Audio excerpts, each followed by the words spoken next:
Birthday boy ಆಗಿರ್ತಕ್ಕಂಥ ವಿಜಯನವರೇ, ನಾನು actually ಇವತ್ತು ನನ್ನ 24 ಗಂಟೆ ಲಂಡನ್ ಇದ್ದೇನೆ. 7 ಪ್ರೋಗ್ರಾಮ್ ಇರುತ್ತೆ ಇವತ್ತು. ಎಲ್ರಿಗೂ ಹೇಳಿದ್ದೆ ಇವತ್ತು ಒಂದ್ ದಿವಸ ಮಗನ ಅಡ್ಮಿಷನ್ ಇದೆ ಲಂಡನ್ ಅಲ್ಲಿ, ನನ್ನ ಬಿಟ್ಬಿಡಿ ಅಂತ ಹೇಳಿದ್ದೆ. ನಾನು ಮನೆಯಲ್ಲ ಮೊನ್ನೆ ಫೋನ್ ಮಾಡಿ ನಿನ್ನ ಕೇಳಿ ಡೇಟ್ ಫಿಕ್ಸ್ ಮಾಡಿದ್ದೀನಿ, ಮಕ್ಕಳಿಗೆ ನಾನು ಉಡುಗೊರೆ ಕೊಡ್ತಾ ಇದ್ದೀನಿ, ಈ ಪ್ರೋಗ್ರಾಮ್ ಬರ್ದೇ ಇದೆ, ಶಾಶ್ವತ ನಿನ್ ಜೊತೆ ಮಾತಾಡಲ್ಲ ಅಂತ. ಇದು ಎಕ್ಕಡ ತಂಡ್ರ ವಾಂಗೋ ಇದೆ, ಒಂದ್ ಕಡೆ ನೋಡ್ರೆ ನೆಂಟಿ, ಇನ್ನೊಂದ್ ಕಡೆ ನೋಡ್ರಿ ಅಪ್ಪ, ಈ ಕಡೆ ಮಗ ಏನ ಹೋಗ್ ಬರ್ತೀವಿ ಅಂತಂದ್ರೆ ಮಗನ್ ಬೇಕಾ ನಿನ್ ಇದು ಬೇಕಾ ಕೇಳುವ. ನಾನು ಕನ್ವಿನ್ಸ್ ಮಾಡಿ ಇಲ್ಲ 7 ಪ್ರೋಗ್ರಾಮ್ ಬಂದ್ಬಿಟ್ಟಿದೆ, ಖಂಡಿತವಾಗ್ಲೂ ಅಡ್ಜಸ್ಟ್ ಮಾಡ್ಕೊಂಬ ಅಂತ ಅಂದ್ಬಿಟ್ಟು ಮೊನ್ನೆ 10 ಗಂಟೆ ರಾತ್ರಿ ಫ್ಲೈಟ್ ಅಂತ ರಾತ್ರಿ 10 ಗಂಟೆಗೆ ಇಳಿದಿದ್ದೀನಿ. 24 ಗಂಟೆ ಫ್ಲೈಟ್ ಅಲ್ಲಿ ಬಂದಿದ್ದೀನಿ. ನಾನು ಹೇಳಿದೆ ಬೆಳಗ್ಗೆ ಫೋನ್ ಮಾಡಿ, ಬಾಡಿ ಒಂಥರ ಇದೆ, 24 ಗಂಟೆ ಜರ್ನಿ ಮಾಡಿ ಬಂದು ಬೇಗ ನಾನು ಬಿಟ್ಬಿಡು ಅಂತಂದೆ. ವರ್ಷ ಇಲ್ಲಿ ಬಂದು ನೋಡ್ರೆ ನನ್ನ ಬರ್ಡೇ ಅವ್ರದ್ದು, ಅದಿನ ಮಕ್ಳಿಗೆ ಸನ್ಮಾನಕ್ಕೆ ನೋಡ್ರೆ ಬರ್ಡೇ, ನಾನೇನು ಬರೀ ಕೇಳಿ ಬಂದಿದ್ದೀನಿ. ಸೊ ಅದರಿಂದ ನನ್ನ ಪ್ರೀತಿಯ ನನ್ನ ಹುಡುಗರೇ ನಿಮ್ಗೆ ಅಂತ ಹೇಳ್ತೀನಿ. ಸೊ ಈ ಸಭೆಗೆ ಬಂದಿರ್ತಕ್ಕಂಥ ಮತ್ತೊಬ್ಬರ ಸಹೋದರಾಗಿರ್ತಕ್ಕಂಥ ರಾಜಣ್ಣವ್ರೆ, ಮುಂಡಗಣ ಗೊತ್ತು, ನೀವು ಕಲಾವಿದರು ಅಂತ ಗೊತ್ತು. ಈಗ ತಾನೇ ನಮ್ಮ ಕಾನೂನು ಸಲಹೆಗಾರರ ಮೇಲೆ ಬಂದಿದ್ದಾರೆ, ಅವ್ರು ಹಾಡುಗಾರನ. ಅವಾಗೆಲ್ಲ ನನ್ನ ಕಲಾವಿದರ ಸಂಘದವರು, ಆಗ ದಲಿತ ಮುಖಂಡರು ಎಲ್ಲ ನನ್ನ ಸಂಸದ ವಿಜಯನ ಅಭಿಮಾನಿಗಳು ಕೂಡ ಸೇರಿದಿರಿ. ತುಂಬಾ ಸಂತೋಷವಾಗಿರ್ತಕ್ಕಂಥ ದಿವಸ. ಬಹುಶಃ ಈ ದಿವಸ ನನ್ನ ತಪ್ಪ ಮಿಸ್ ಆಗಿದ್ರೆ ಅರ್ಥ ಇರ್ತಾ ಇರ್ಲಿಲ್ಲ ಅನ್ಸುತ್ತೆ. ಮಕ್ಕಳಿಗೆ ಇವತ್ತು ಓದಿರ್ತಕ್ಕಂಥ ಮಕ್ಕಳಿಗೆ ಈ ವೇದಿಕೆಯಲ್ಲಿ ಉಡುಗೊರೆ ಕಾರ್ಯಕ್ರಮ ಈಗಾಗಲೇ ಕಳೆದ ಒಂದು ತಿಂಗಳಲ್ಲಿ ನಾನು ಏನ್ ಮಾಡ್ಬೇಕು ನನ್ನ ಬರ್ಡೇಗೆ ಅಂತ ಯೋಚನೆ ಮಾಡಿದಾಗ ನನ್ನ ಮಿಸಸ್ ಮಗ ಒಂದು ಐಡಿಯಾ ಕೊಟ್ರು. ಏನಂತಂದ್ರೆ 100 ಜನ ಟಾಪ್ ಮಕ್ಕಳಿಗೆ ಒಂದು ಲ್ಯಾಪ್ಟಾಪ್ ಕೊಡಿ ಅಂತದ್ದು, 100 ಲ್ಯಾಪ್ಟಾಪ್ ಕೊಡಿ ಮಕ್ಕಳಿಗೆ ಅಂತದ್ದು. ಅದು ಖಂಡಿತವಾಗ್ಲೂ ಮುಳಬಾಗಿಲು ತಾಲೂಕಲ್ಲಿ ಸಾಧನೆ ಮಾಡಿರ್ತಕ್ಕಂಥ ಮಕ್ಕಳಿಗೆ ಉಡುಗೊರೆ ಕೊಟ್ಟಿದ್ದು ಖುಷಿ ಅನಿಸ್ತಾ ಇದೆ. ಇವತ್ತು ಅದಕ್ಕಿಂತ ಡಬಲ್ ಖುಷಿ ಅಂತಂದ್ರೆ ನಾವು ಹುಟ್ಟೊಬ್ಬ ಬರ್ತಾ ಇರ್ತದೆ, ಹೋಗ್ತಾ ಇರ್ತದೆ, ಜನ ಬೈತಾ ಇರ್ತಾರೆ ಮತ್ತೆ ಹೊಳ್ತಾ ಇರ್ತಾರೆ, ಎಲ್ಲ ಕಾಮನ್. ಹುಟ್ಟೊಬ್ಬ ಬರೋದು ಸಹಜ, ಜನ ಬೈಯೋದು ಸಹಜ, ಇದೆಲ್ಲ ಕಾಮನ್ ಆಗ್ಬಿಡಿ ನಾವು. ಅದು ಎಸ್ಪೆಷಲಿ ಕೆಲವ ಜನಾಂಗದವ್ರಿಗೆ ಕೆಲವು ಹುಟ್ಟಿ ತಪ್ಪಾಗ್ತದೆ, ಅದು ನಮ್ಮನ್ನು ಬೈಸ್ಕೊಂಡು ಹೋಗ್ತಾನೆ ಇರ್ಬೇಕು.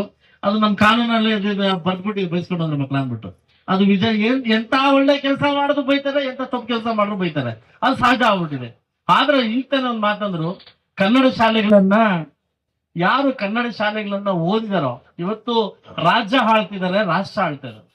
ಇವತ್ತು ಯಾರು ಖಾಸಗಿ ಶಾಲೆಗಳು ಓದ್ತಾರೋ ನನ್ನ ಕಂಡಮ್ಮ ಅಂತ ಹೇಳ್ತಾ ಇಲ್ಲ. ಇವತ್ತು ಈ ಪದ್ಧತಿನ ಯಾರು ಹೋಗ್ಲಾಡ್ಸಕ್ಕಾಗಲ್ಲ. ಆದ್ರೆ ಇರ್ತಕ್ಕಂಥ ವ್ಯವಸ್ಥೆನ ಕಾಪಾಡ್ಕೊಂಡು ಹೋಗೋ ಧರ್ಮ ನಮ್ಮೆಲ್ರಿಗೂ ಇರ್ತದೆ. ಸುಮಾರು ನಮ್ಮ ಮುಳಬಾಗಿಲು ತಾಲೂಕಲ್ಲಿ ಕೂಡ 6 ಶಾಲೆಗಳು ಮುಚ್ಚುವಂತ ಪರಿಸ್ಥಿತಿ ಬಂದಾಗ ನಾವೇ ಖುದ್ದಾಗಿ ತೆರಳಿ 6 ಶಾಲೆಗಳು ಮುಚ್ಚಲಿಕ್ಕೆ ಬಿಡ್ಲಿಲ್ಲ. ಯಾಕಂದ್ರೆ ಇದು ನಮ್ಮಲ್ಲಿ ಆಗ್ಬಾರ್ದು ಅನ್ನೋ ಕಾರಣಕ್ಕೋಸ್ಕರ ನಾನು ಬಿಡ್ಲಿಲ್ಲ ಅದನ್ನ. ಅದರಿಂದ ಈ ಕಾರ್ಯಕ್ರಮ ಇಷ್ಟು ಅಚ್ಚುಕಟ್ಟಾಗಿ ಅರ್ಥಗರ್ಭಿತವಾಗಿ ನಡೀತಾ ಇರೋದು ತುಂಬಾ ಖುಷಿ ಅನಿಸ್ತಾ ಇದೆ. ಪ್ರತಿ ವರ್ಷ ಇದೇ ವೇದಿಕೆಯಲ್ಲಿ ಕೂಡ ನಾನು ಬರ್ತಾ ಇದ್ದೀನಿ. ಸೊ ಈಗ ತರ ನನ್ನ ಮಾತಂದ್ರು ನೋಡಿ, ಈ ತರ ಜಾಗವನ್ನ ಗಿಫ್ಟ್ ಕೊಟ್ಟು ಸಮಾಜ ಕಲ್ಯಾಣ ಆಫೀಸ್ ಕಟ್ಟಿದ್ವಿ, ಇಲ್ಲಿ ಒಂದು ದೊಡ್ಡ ಸೆಡ್ ಹಾಕ್ಬಿಟ್ರೆ ಶಾಶ್ವತವಾಗಿ ಇಲ್ಲಿ ಕಾರ್ಯಕ್ರಮ ಮಾಡ್ತಕ್ಕಂಥ ಕಾರ್ಯಕ್ರಮ ಇದಾಗುತ್ತೆ ಅಂತ. ಅಣ್ಣ ನಾನು ಈಗ ಮಾತು ಕೊಡ್ತಾ ಇದ್ದೀನಿ ಅಣ್ಣ, ನೆಕ್ಸ್ಟ್ ಮಂತ್ ಇದನ್ನ ಹಾಕ್ಸ್ತೀನಿ, ನೆಕ್ಸ್ಟ್ ಮಂತ್ ಈ ಕಾರ್ಯಕ್ರಮ ಹಾಕಿಸ್ತೀನಿ. ಇವತ್ತು ನಾನು ನನ್ ಬಗ್ಗೆ ನಾನು ಹೇಳ್ಕೊಳಕ್ ಇಂಟ್ರೆಸ್ಟ್ ಇಲ್ಲ. ಯಾಕಂದ್ರೆ ಕೆಲವು ಜನ ಏನ್ ಮಾಡ್ತಾರೆ ಅಂತಂದ್ರೆ ಈ ಕೈಯಲ್ಲಿ 10 ರೂಪಾಯಿ ಕೊಟ್ರೆ 10 ಜನ ಕೇಳ್ಕೊಂತಾರೆ. ಬಟ್ ಅಂತ ವೇದಿಕೆ ನಾನು ಬಂದಿಲ್ಲ. ನಾನು ಯಾರಿಗೆ ಹೆಲ್ಪ್ ಮಾಡೋದು ನಾನು ಹೇಳ್ಕೊಡಲ್ಲ. ಯಾಕಂದ್ರೆ ಅದು ಹೆಲ್ಪ್ ಅನ್ನಲ್ಲ, ಅದನ್ನ ಹೆಲ್ಪ್ ಅನ್ನಲ್ಲ. ಯಾಕಂದ್ರೆ ಕೊಟ್ಟಿದ್ದನ್ನ ಪ್ರಚಾರ ಮಾಡೋದು ಅವಮಾನ ಅಂತ ಅನ್ಸುತ್ತೆ. ಅದರಿಂದ ನಿನ್ ಮನ್ಸಲ್ಲಿ ಹೆಲ್ಪ್ ಮಾಡ್ಬೇಕಂತ ಮನ್ಸಿದ್ರೆ ಖಂಡಿತವಾಗ್ಲೂ ಮಾಡ್ಬೋದು. ಇವತ್ತು ಮುಳಬಾಗಿಲು ತಾಲೂಕ್ ಬಂದಾಗಿಂದ, ನಾನು ಶಾಸಕನಾಗಿ ಬಂದಾಗಿಂದ ಎಲ್ಲಾ ಕೆಳ ಜಾತಿವರೆಗೂ ಅವ್ರದ್ದಾಗಿರ್ತಕ್ಕಂಥ ಭವನ ಕಟ್ಟೆಗೆ ಭೂಮಿ ದಾನ ಮಾಡಿದೀನಿ. ಇವತ್ತು 3 ಇಂದ 3.5 ಎಕರೆ ನಮ್ಮ ಸಮಾಜ ಕಲ್ಯಾಣ ಇಲಾಖೆಗೆ ನಮ್ಮ ಭವನ ಕಟ್ಟೆಗೆ SC ಸಮ ಕೊಟ್ಟಿದ್ದೀವಿ. ಇವತ್ತು ಸುಮಾರು 150 bed PUC first time Karnataka ರಾಜ್ಯದಲ್ಲಿ ಇಟ್ಟಿರ್ತಕ್ಕಂಥ ಹಾಸ್ಟೆಲ್ ಇದ್ರೆ ಅದು ಮುಳಬಾಗಿಲು ತಾಲೂಕಲ್ಲಿ ಹಾಸ್ಟೆಲ್ ಮಾತ್ರ. ಒಂದು ಸುಮಾರು 28 ಕೋಟಿ ಹಾಸ್ಟೆಲ್ ಕಟ್ಟಿದ್ವಿ. ಇವತ್ತು ಅಂಬೇಡ್ಕರ್ ಭವನ ಕಟ್ಟಿದ್ವಿ. ಇವತ್ತು ರೆಡ್ಡಿ ಜನಾಂಗಕ್ಕೆ ಜಾಗ ಕೊಟ್ಟಿದೀವಿ. ಎಲ್ಲಾ ಜನಾಂಗದವರು ಕೂಡ ನೆಕ್ಸ್ಟ್ 3 ಎಕರೆ ಒಟ್ಟು ಜನಾಂಗಕ್ಕೆ ಜಾಗ ಕೊಟ್ಟ ಭವನ ಕಟ್ಟಲಿಕ್ಕೆ ವ್ಯವಸ್ಥೆ ಮಾಡ್ತಾ ಇದೀವಿ. ಇವತ್ತು ಚಿಕ್ಕ ಜಾತಿ ಕೂಡ ಕೆಳಗಡೆ ಜಾತಿಗೆ ನಾವು ಗುರುಸಿ ಅವ್ರು ಭವನ ಕಟ್ಟಲಿಕ್ಕೆ ಅವ್ರ ಜಾಗ ಕೊಟ್ಟು ಇವತ್ತು ಸುವ್ಯವಸ್ಥವಾಗಿ ಎಲ್ಲಾ ಜಾತಿ ಕೂಡ ಒಂದೇ ಅನ್ನೋ ಮಟ್ಟಕ್ಕೆ ನಾನು ವ್ಯವಸ್ಥೆ ಮಾಡ್ತಾ ಇದ್ದೀನಿ. ಖಂಡಿತವಾಗ್ಲೂ ಭಗವಂತ ನಿಮಗೂ ಗೊತ್ತು, ಚೆನ್ನಾಗಿ ಗೊತ್ತು, ಕರ್ನಾಟಕ ರಾಜ್ಯದ ನನ್ನ ಸರ್ಕಾರ ಇಲ್ಲ, ಆಡಳಿತ ಇಲ್ಲಿದ್ದೀನಿ, ಬಟ್ ರಾಜ್ಯದ ಸರ್ಕಾರ ಇಲ್ಲ. ಆದ್ರೂ ಕೂಡ ನನ್ನ ತಕ್ಕ ಮಟ್ಟಿಗೆ ಹೋರಾಡಿ ಅಭಿವೃದ್ಧಿವೇ ನನ್ನ ಪಥ ಅಂತಂದ್ಬಿಟ್ಟು ವ್ಯವಸ್ಥೆ ಮಾಡ್ತಾ ಇದ್ದೀನಿ. ಈ ಕಾರ್ಯಕ್ರಮಕ್ಕೆ ತಾವೆಲ್ಲ ಇಷ್ಟು ಒಗ್ಗಟ್ಟಾಗಿ ಬಂದು ಒಂದು ನಾಯಕನ ಒಂದು ಬರ್ಡೇ ಮಾಡ್ಲಿಕ್ಕೋ ಇಲ್ಲ ಇನ್ನೊಂದು ವಿಶೇಷ ಮಾಡ್ಲಿಕ್ಕೆ ಬಂದಿದ್ದೀರಿ. ನಿಮ್ಮೆಲ್ರಿಗೂ ಒಳ್ಳೇದ್ ಮಾಡ್ಲಿ ಅಂತ ಹೇಳ್ತಾ ಈ ವೇದಿಕೆಯಲ್ಲಿ ನನಗೆ ಕೊಟ್ಟಿದ್ದಕ್ಕೆ ಎಲ್ಲಾ ಮಹಿಳೆಯರು ಕೂಡ ನಾನು ಪರ್ಮಿಷನ್ ತಗೊಂಡು ಇಲ್ಲಿಂದ ನಾನು ಹೋಗ್ಲಿಕ್ಕೆ ಬಯಸ್ತಾ ಇದ್ದೀನಿ.